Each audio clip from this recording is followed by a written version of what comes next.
Hey golfers, Tyler Farrell back here from the Golf Fitness Guys with the much promised video explanation of how the left wrist works in the golf swing. So I had an article in response to a question about how to keep your left wrist flat in the golf swing. I just didn't have a time to put together a video, so here you go. This will make a little bit more sense, I hope. The left wrist in the golf swing, I'm going to walk through what a lot of the better ball strikers in the world do from the most current 3D data research. So there's some different tendencies in the backswing, so I'm going to jump straight to the top of the swing. But first, let me give you a little quick background as far as terminology. So in the article I mentioned a couple different wrist movements. So we're going to talk about extension and flexion. We'll call this hinge and unhinge.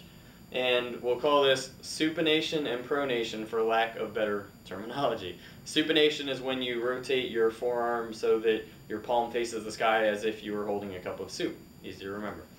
So, here's how it goes. From the top of the swing, the left wrist is going to have a little bit of a cup in it, and it's going to be fully hinged. At transition, the best players in the world are going to start to flex that left wrist, and then about halfway down, they will start to unhinge that left wrist, and then through the ball, you will see this stay pretty flat as far as extension, and then you will see it rotate through the ball. Okay? Now, I put in there a simple little tip on keeping the left wrist flat, which is basically, if you take a normal neutral grip, I'm choked up on the shaft obviously, but if you take a normal neutral grip, it is pretty hard to have the right wrist and the left wrist flat at the same time. You can see that there's left wrist flat, club face is square as long as my hands are ahead, or closed if my hands are facing you.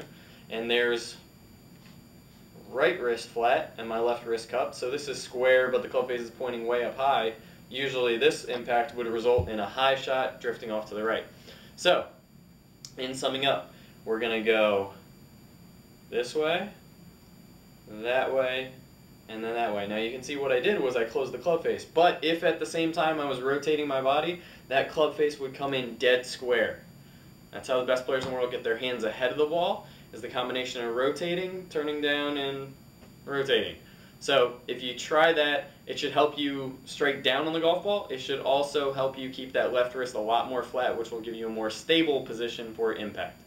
If you haven't already, download our free 3 programs on how to improve your golf game, and stay tuned for our first product. We've been working on it pretty hard the last month, so hopefully you enjoy it, and we'll keep bringing you the truth.